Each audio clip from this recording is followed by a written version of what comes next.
సరిహద్దులు మార్చేసే పరిస్థితికి వచ్చారు. అవన్నీ కూడా సెటిల్ చేస్తున్నాం. ఇంకో పక్క మీ పట్టాదారు పాస్ పుస్తకం మీద ఆనాటి ముఖ్యమంత్రి ఫోటో, మీ తాత మీ నాన్న మీ ముత్తాత వాళ్ళు ఇస్తే ఆస్తులు ఇస్తే దానిపైన బొమ్మ వేసుకునే పరిస్థితికి వచ్చాడు. ఇప్పుడు నేను మారిస్తే నేను కూడా నా బొమ్మ వేసుకోవచ్చు. నా బొమ్మ వేసుకోవడం లేదు. రాజముద్రతో మళ్ళీ పట్టాదారు పాస్ పుస్తకాలు మీకు ఇచ్చే బాధ్యత మాది. ఒక పైసా ఖర్చు ఉండదు. దీనికి కూడా శ్రీకారం చుట్టాం. తొందరలోనే సర్వే చేస్తాం.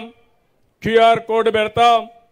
ఫోన్లో ఆ క్యూఆర్ కోడ్ చూపిస్తే మీ భూమి ఉందో ఎక్కడుందో అక్కడికి నేరుగా వెళ్ళిపోయేట్టుగా జీపీఎస్ కూడా పెట్టి జీఏఎస్ పెట్టి మీకు పట్టాదారు పాస్ పుస్తకాలు ఇచ్చే బాధ్యత మాదని మీ అందరికీ హామీ ఇస్తున్నా. ఇప్పుడే చెప్పా, పింఛన్లు ఇచ్చాం. అన్నా క్యాంటీన్ దుర్మార్గుడు అన్నా క్యాంటీన్ కూడా క్యాన్సిల్ చేశాడు. ఇప్పటికే 175 పెట్టాం. 5 రూపాయలకే భోజనం, బ్రేక్ఫాస్ట్ 5 రూపాయలకే, మధ్యాహ్నం 5 రూపాయలే. 3 పూట్ల భోజనం చేసిన 15 రూపాయలతో భోజనం పెట్టే ప్రభుత్వం ఎక్కడన్నా దొరుకుతుందా? ఒక్కసారి ఆలోచించండి. పేదవాడికి అండగా ఉండాలి. అందుకే నాణ్యమైనటువంటి పౌష్టికాహారాన్ని మనం ఈరోజు అందజేసే పరిస్థితికి వచ్చాం. దీనివల్ల జీవన ప్రమాణాలు బాగా పెరుగుతాయని చెప్పి నేను మీకు తెలియజేస్తున్నా. ఈరోజు ఈ గ్రామానికి వచ్చాను. వచ్చినప్పుడు మా వాళ్ళని అడిగాను, చాలా ఎక్సర్సైజ్ చేశారు కానీ ఇంకా స్కిల్స్ గురించి సెన్సస్ చేయలేకపోయారు. ఈ ఊర్లో ఉండే వాళ్ళందరి నైపుణ్యం తీసుకొని అవసరమైతే మీ స్కిల్ డెవలప్మెంట్ చేసి నైపుణ్యాన్ని పెంచి మీకు ఉపాధి అవకాశాలు కల్పించడానికి శ్రీకారం చుడతాం. డిసెంబర్ లోపల స్కిల్ సెన్సస్ కూడా చేసి తద్వారా మీ ఆదాయాన్ని ఉపాధిని పెంచే అవకాశాలు మెరుగుపరుస్తామని చెప్పి కూడా నేను మీకు తెలియజేస్తున్నా. ఇప్పుడే మీరు చూశారు ఇసుక, నేను ఉచితంగా ఇస్తానని చాలా స్పష్టంగా చెప్పాను. ఇప్పుడు కూడా చెప్తున్నా, మీ ఊరికి దగ్గరే ఎక్కడ నది ఉన్నా లేకుండా వాగున్నా నేరుగా పోయి ఇసుక తెచ్చుకోండి. ఎవ్వరు అడిగేదానికి వీలు లేదు. కలెక్టర్ ముందరనే చెప్తున్నా, మీ అవసరమైతే మీరు తెచ్చుకోండి. కానీ తవ్వేటప్పుడు మాత్రం ఒక పద్ధతి ప్రకారం తవ్వండి. మరీ ఎక్కువ ఇసుక తీసేస్తే భూగర్భ జలాలు ఇంకిపోతాయి. ఆ ప్రాంతంలో ఎట్లా మీ దగ్గర నీళ్లు కూడా సరిగా లేవు, అన్ని ఉప్పు నీళ్లే. దాన్ని కూడా ఆలోచిస్తున్నా, సీరియస్గా ఆలోచిస్తున్నా. ఈ గ్రామం నాకు ఒక సవాలుగా తీసుకుంటా. కలెక్టర్ కూడా చెప్తున్నా, అవసరమైతే అంద్రి నీవా నుంచి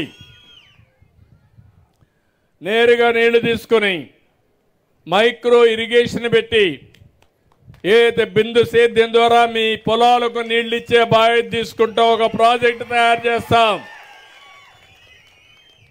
తద్వారా ఈ ఊరిలో మంచి ఉపాధి కల్పించడానికి ముందుకు పోతాం.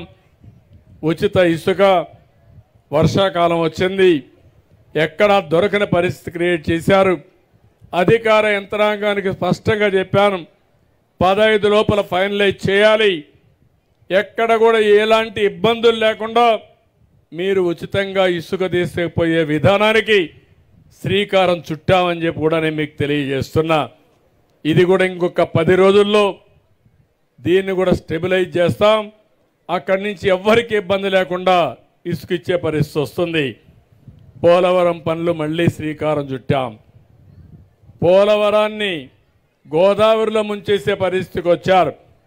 పోలవరం పూర్తయితే తద్వారా ఆ నీళ్లు కృష్ణా డెల్టాకు వస్తే అక్కడ వాడే నీళ్లు శ్రీశైలం నుంచి రాయలసీమకి ఇస్తున్నాం. కానీ రేపు రాబోయే రోజుల్లో ఏదైతే పోలవరం పూర్తి చేసి ఆ నీళ్లు పెన్నాకు కానీ అనుసంధానం చేయగలిగితే రాయలసీమలో కరువు అనే మాట లేకుండా ఉంటుంది. ఈ సంవత్సరం వర్షాలు ఎక్కువ పడ్డాయి. వర్షాలు పడ్డాయి కానీ మనం ఆ నీళ్ళన్నీ ఉపయోగించుకోలేకపోయాం. ఇక్కడే తుంగభద్ర మీకు కూడా కొద్దిగా నీళ్ళని తుంగభద్ర నుంచే వస్తాయి. కానీ ఆ తుంగభద్ర ఒక గేట్ కొట్టుకొని పోయింది.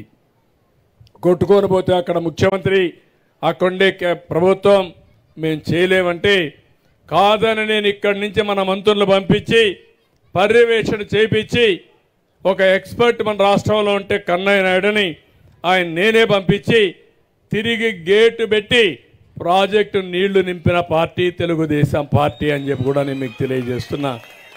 లేకపోతే ఆ నీళ్ళన్నీ వెళ్ళిపోయి ఉంటే ఈ సంవత్సరం చాలా ఇబ్బందులు వచ్చేటివి. నా లక్ష్యం పోలవరం పూర్తి కావాలి, రాయలసీమకి ప్రతి ఎకరాకు నీళ్ళు ఇవ్వాలి. రాయలసీమ మొత్తం ఇవ్వగలుగుతాం, కానీ నాకు ఒక సవాలుగా మారింది కర్నూలు పార్లమెంటు. నంద్యాల నుంచి నీళ్లు ఇవ్వడానికి అవకాశాలు మెండుగా ఉన్నాయి. కర్నూలు పార్లమెంట్లో మాత్రం చాలా సమస్యలు ఉన్నాయి. ఇది పూర్తి